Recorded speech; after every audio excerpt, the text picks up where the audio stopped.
Hi అండి, welcome to Sanvitha garden. ఇదిగోనండి, మళ్ళీ నేను నా గార్డెన్లో ఉన్న సీతాఫలం చెట్టు దగ్గరికి వచ్చాను.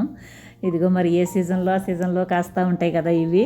మరి పోయినసారి కూడా మీకు చూపించాను, మొన్న కూడా నేను వీడియో పెట్టాను. నేను మళ్ళీ కాయలు ఉన్నాయండి, టైట్ అవుతున్నాయని చెప్పాను కదా.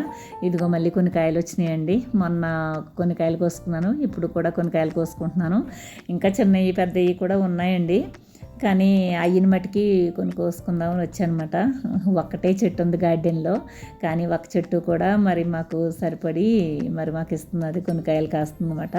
చాలా మంచి చెట్టు అండి, మంచి టేస్టీగా కూడా ఉంటున్నాయి. ఇంకో చూసారా ఎంత బాగా టైట్ అయిపోయినాయో, కలర్ వస్తున్నాయి కదా, అందులోంచి ఎరుపు కలర్ కనిపిస్తున్నాయి కదండి. అలా అయితేనే ఇవి అయినట్టండి, లేదంటే కనుక మనం కోసేసామనుకోండి వెంటనే అవి ఎండిపోతాయి అన్నమాట. అందుకని చాలా చూసుకునండి, జాగ్రత్తగా టైం తీసుకుని కోసుకోవాలన్నమాట.